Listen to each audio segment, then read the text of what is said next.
Welcome back to Holley Performance Day at the SCCA Tire Rack Time Trial Nationals, powered by Hagerty. We are getting ready for a seminar from Hawk Brakes. Of course, brakes, as I always say, the most powerful speed-changing device on any race car.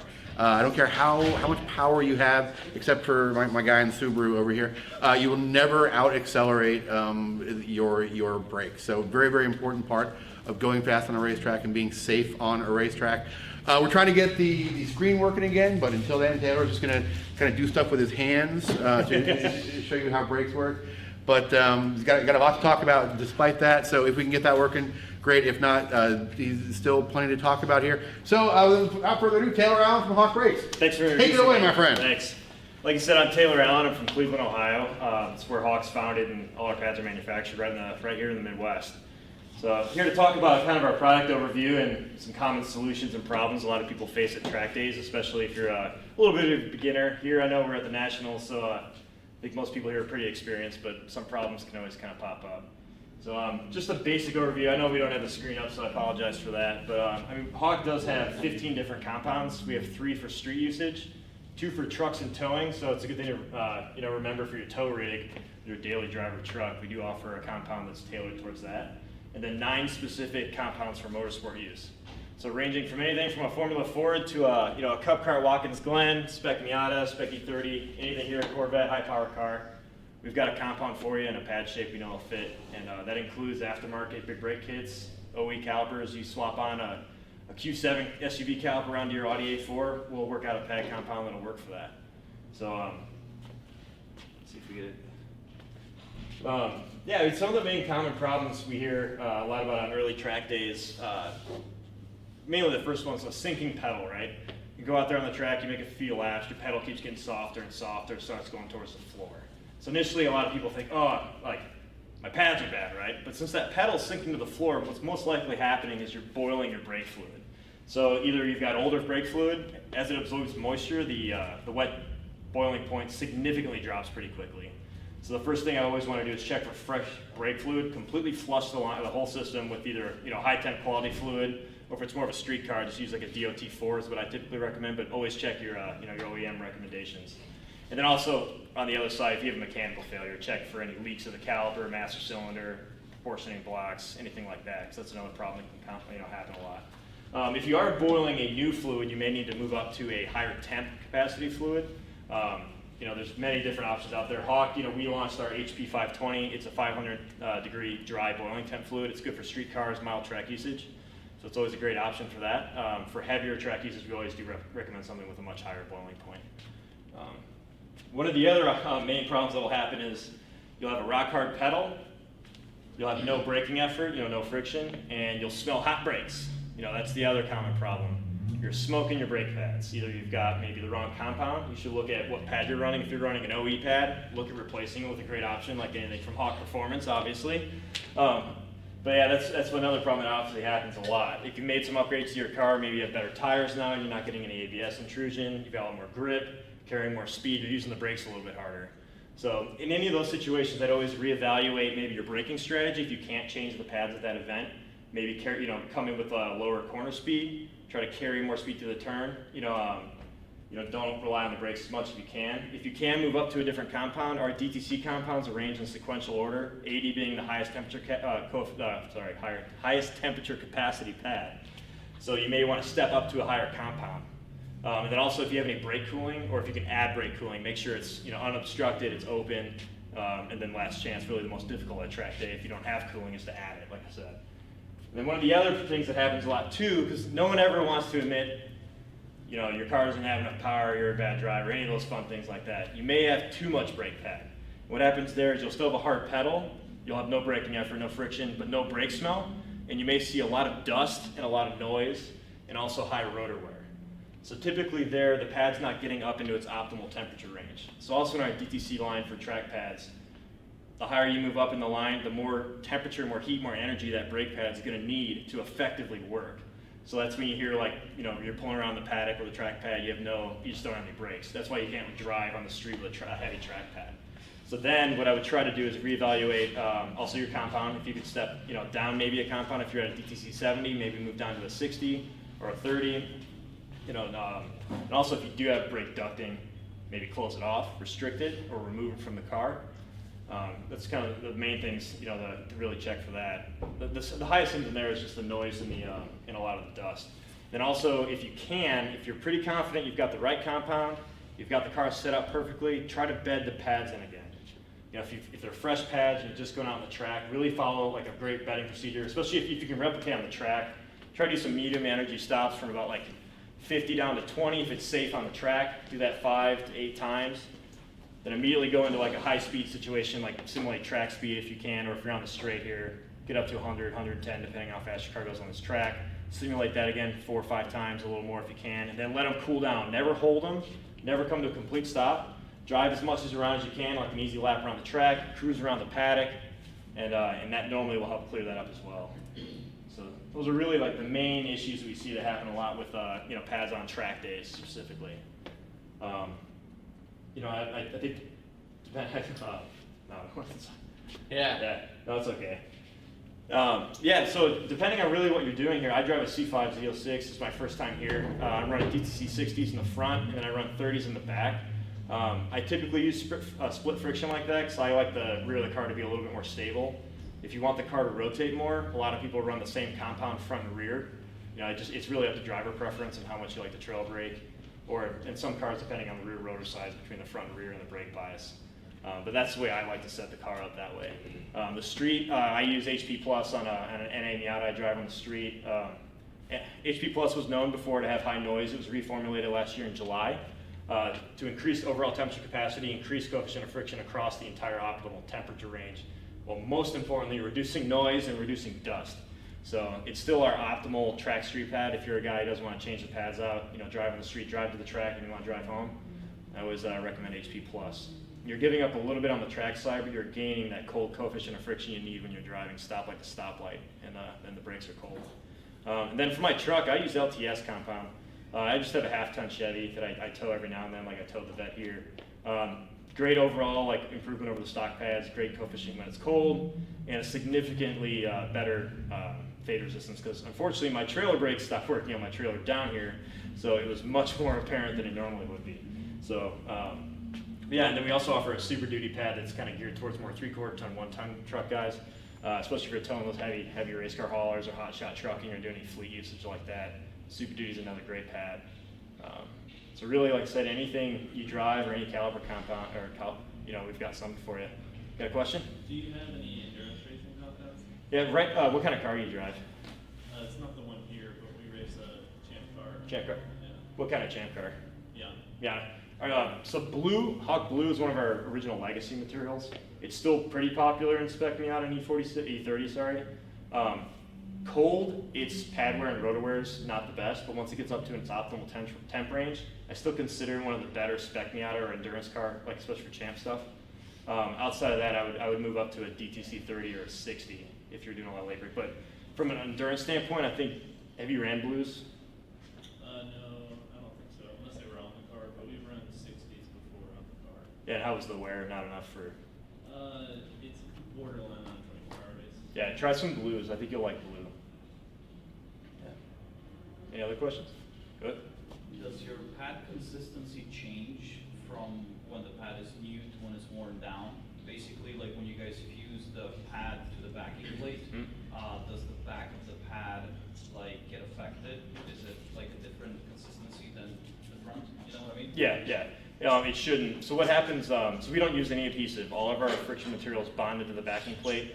The back plates have hooks, so the metal's actually scooped up and curled around, so the compound, when it's gone through the furnace, actually embeds into those. That's what we see on the back of the backing plate if you work through the friction. So there's no like adhesive layer or anything to be affected like that. So what typically happens, as the pad gets thinner, there's just less thermal mass, so the pad can get hotter and hotter, and typically that's why you'll see maybe a little higher pad wear towards the end of the pad's life. But the friction material is homogeneous through the entire pad. There should be no changes in performance. It's just that degradation in thermal capacity from the thermal mass. That makes sense. Yeah, I'm noticing some pitting in my rotors as the pad wears down. Okay. You know, and I was wondering maybe that's due to like inconsistencies in the pad material, like as it wears down. I'm not running your pad by the way. But Oh yeah, so depending on who the pad's made by, some companies do use a backing layer or adhesive layer. So as you get down it, you will actually get into a different material in the pad. That's what I'm wondering. Yeah, so Hawk personally, we don't use that because we like the pad to be homogeneous across the entire compact, but it's common in other materials. Very cool. Okay. The race pad, using cheap rotors, like AutoZone rotors, Yeah, will it just destroy those rotors? the quality of like a white box parcel rotor varies so much. It's really hard to say because you just don't know the quality of the casting you're getting. If it's a lower strength cast iron, it can. It varies too much to kind of say yes or no. Heat crack before it does anything, right? Especially because some of the cheaper rotors will be like a non-OE thickness, or the vanes could be thinner or not, not directional or not optimally cast. So you could see some cracking and stuff too.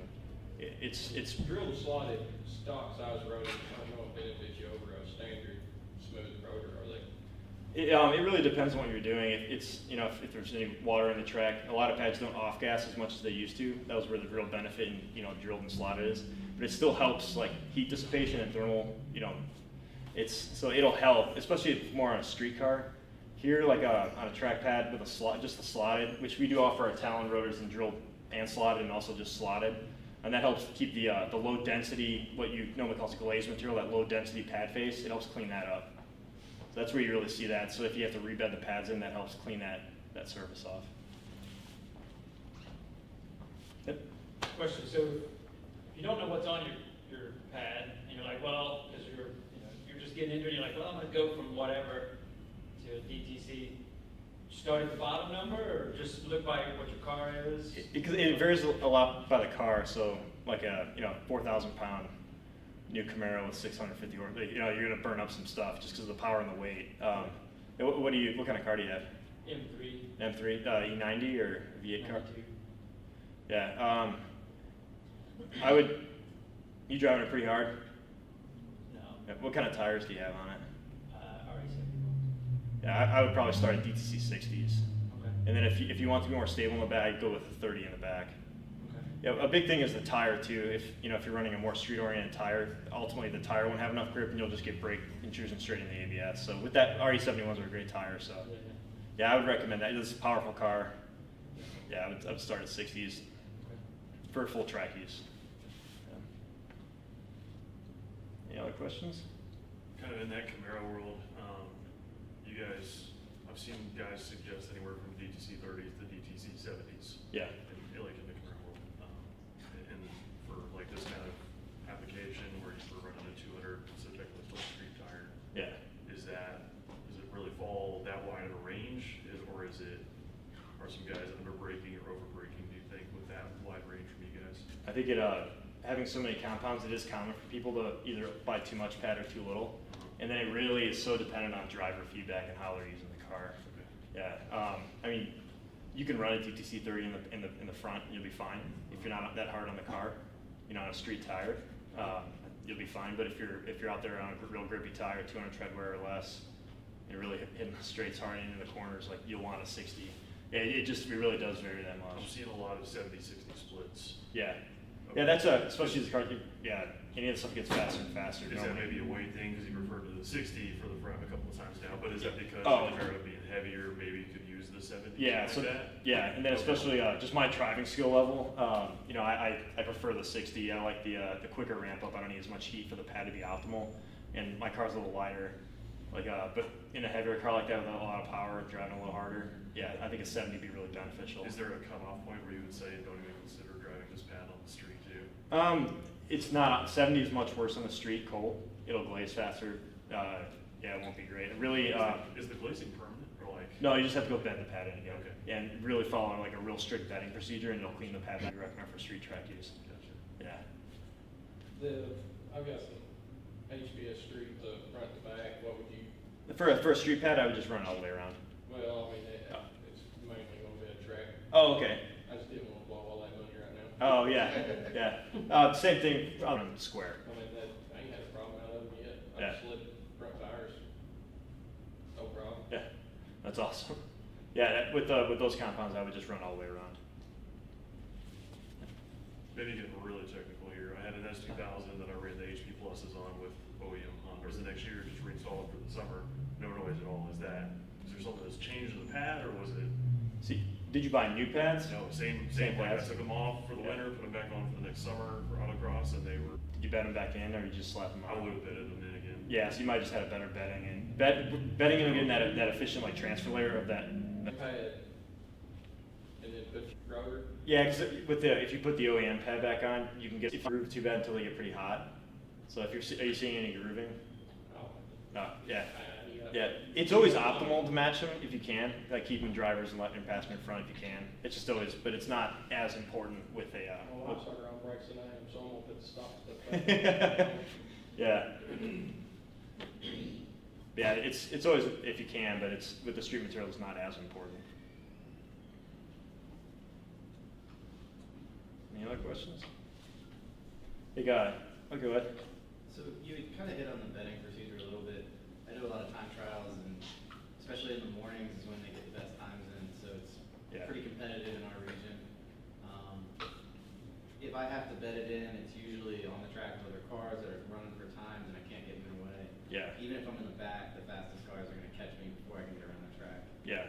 Do you have any kind of procedure that I could use? Loosely, I've been just, going at it really hard for a lap or two and then kind of coming in and letting it cool off. But is there anything you would recommend in that scenario where I can't get out there and go 50 to 20, 50 to 20? Yeah. I think what you're doing is just trying to go hard a couple laps. Yeah. Yeah, just do that, and then I would just carry the speed through the straight so you're not stopping on the straight, and then attack a couple corners pretty hard. If you have to coast through, a couple, just cool them down. I would just do that if you can safely. Yeah. But yeah, if you can, do that, and then if you do a couple laps hard, if you have to come in, do a drive through the pits, cool down, maybe make a lap in the pad and go back out. That can help. And that's honestly the time attack stuff and the time trials is changing the game a little bit on how performance pads are used, because you don't get a lot of track time for exactly like you're saying, especially at different events. And you really need that pad to work right away. So yeah, I would just try that. The 60s have been working really well if I can get them bedded in ahead of time and then just slap them on and go. But, Yeah. it's getting them bedded in that's really hard. And if you do want to try a different compound, DTC 50 is kind of a unique compound. It was originally developed for trophy truck racing. It's the old HT14. It's been reformulated a little bit, but it's a little difficult to modulate, but it comes on incredibly fast. So it's made to operate basically when it's cold and really like popular dirt track stuff. If you do want to try it, I can talk to you after this, but it is difficult to modulate. Okay. Yeah. So I just switched. So I started the season 50s on my car, and yeah, initial bite, cold, hot, whatever, very consistent and right there when you want it. But for my car, to modulate it like trail braking, like you hit the brakes once, you're like, well, I stopped enough already. So I switched to 60s last weekend and I realized that. And for my car, definitely I prefer the 60 just because it's got a slower kind of ramp up into that friction. But yeah, if you just want something, really quick right out the box, the 50 works really well. It's a kind of a unique compound. So it's another one like the Hawk Blues where they have a very specific following and a lot of good uses that are really tailored to that stuff. Okay. Yeah, Yeah, I'll think about it. Thanks. no problem. How far below the street pad that I got from a race pad? It's a little different. From an overall coefficient of friction, it's maybe 30% lower, and temp capacity would probably be about ultimately like compared to a DC 60, about 500 degrees lower before you'll start to see some significant fade. So the good thing about Hawk 2 from a development standpoint, so what we're looking forward to the future is really improving a lot of our compounds and improving dust, wear, and modulation across the board. We think we've got some improvements we can do. We do have 25 dynos. So Hawk's part of Carlisle Brake and Friction, so we leverage a lot of our experience from mining and agriculture and aircraft. So it doesn't matter how big the vehicle is, we make a brake to stop it. We can replicate 1.5 million pound loaded vehicles, aircraft stopping everything. So that's where a lot of our racing technology trickles down from all these extreme sides of the spectrum, whether it's like I said, a super heavy vehicle, a fast aircraft, or a heavy race car, or a light endurance car. We can replicate any scenario on the dynos. So we're really unique in that fashion. I think that really gives us an advantage. Where are your rotor speed that you sell? Canada, Where? Canada, North American. Just one. Yeah. No, I know it's hard to find a product that's, North American for that. And then all of our pads are made in Medina, Ohio. It's not that far from Mid-Ohio, from the track, maybe about 40 minutes. And then our R&D facility is up in Solon, Ohio, just outside Cleveland. Tell them to try Wapaka Foundry in Wisconsin if they want to buy American. Oh, yeah. Yeah, we're an American company, and we've got a lot of good people in Medina that make all of our friction products, and a lot of people that are really passionate about Hawk. So, we showed up here. We have a tent over on the side of the paddock. If you want to come over and see us, we've got some swag stuff we can give out, and I've got a blue C5. Johnny's got his NC Miata that's wrapped up in Hawk livery, and then we've got a 98 Cobra, a Civic Type R, and a Fiesta ST. So we'll all be here, racing. Not only do we make the parts, we actually, we use them. I did get a podium finish once in my Miata, just once, so so it was always good to have that, and that was like Nelson Ledges, which is kind of my home track. I think I'm a little outclassed here, so it's my first time with my vet here. I'm really happy to be at NCM with a Corvette. It's like bringing it home, right? So, the question we get all the time from people is, everybody wants one set of brake pads to do everything. I want to run on the street, I want to autocross them, I want to track them. What do you tell people, like, how do you make that decision when, okay, it's time for you to go to a real autocross pad? Like, okay, now it's time for you to move from that autocross pad to a real track pad or to a real enduro pad. How do you define those break points? Those break points. Perfect. It's so from the street standpoint, from talking about that one first, for the person who doesn't want to change that pad and wants it to do everything on the street as well as the track, it's all about compromise. You're going to give up something on both ends of the spectrum. Whether you're going to give up a little bit of cold bite, you have to learn what's acceptable to the driver. A lot of it's driver preference. If you know how the pad's going to perform cold, and you know that you're going to give that up at maybe at the higher temperature levels, you kind of got to gauge how that person can react. HP Plus is really a great pad for multiple uses like that. Like, it gives up a little bit on noise and dust on the street, but ultimately it'll give you enough to do, especially autocross. It's fantastic for autocross, and then also some track day capability. But it's really just about compromise. So then if you start trending away from the street stuff and you're starting to see the pad maybe fade or some overheating, some crumbling on the track, then you kind of know you need to start trending towards that more dedicated track pad. So you kind of like push the envelope on both sides. It's all about compromising and pushing it and seeing where you kind of fall in line and feedback. And if you are making that compromise, is there a way to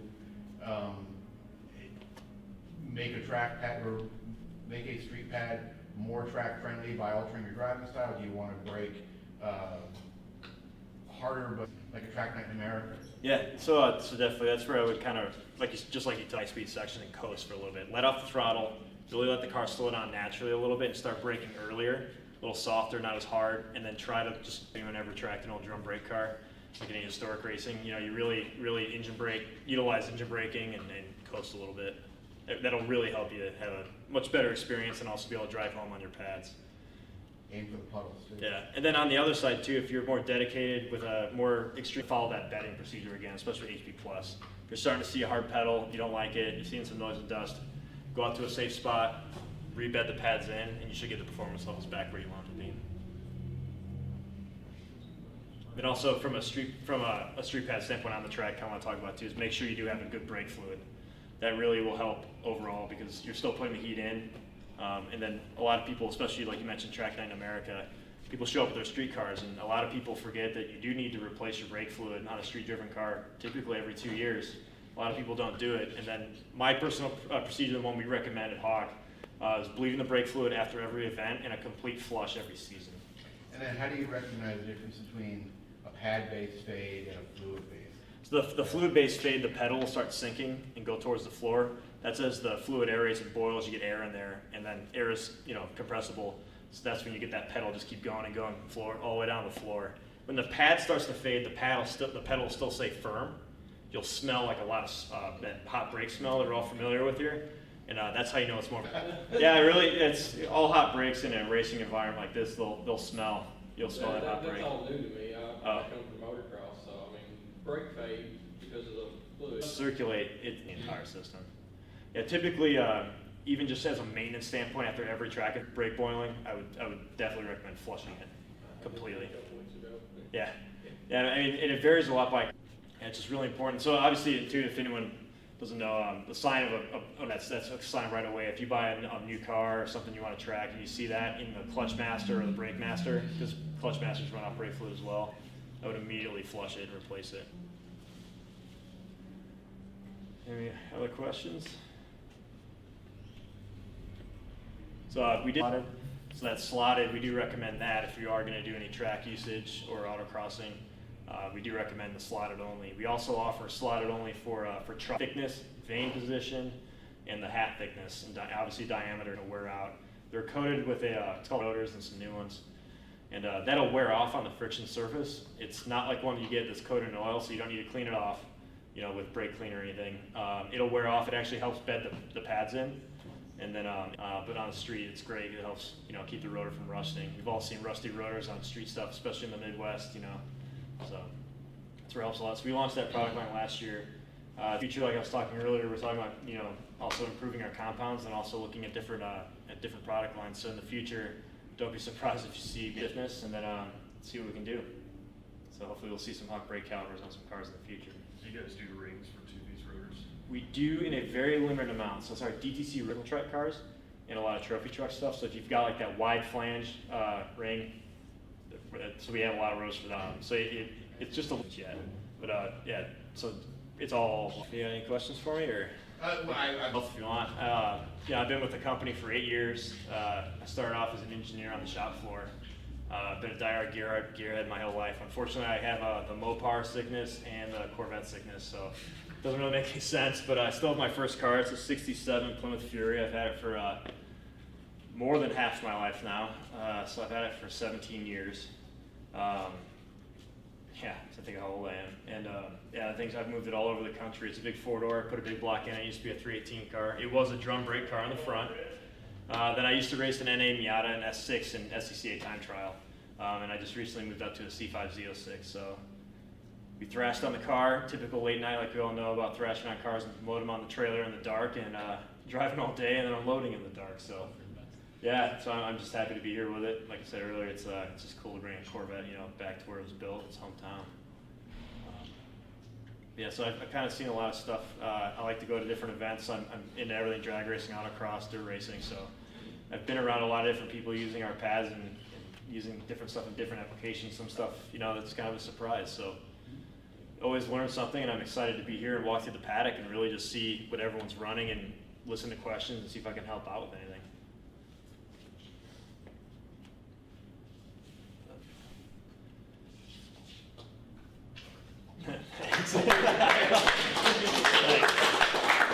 Thanks for putting up with me without the presentation. You would have got to see a lot of pictures of brakes, pinches, and rotors, but use my hands. But.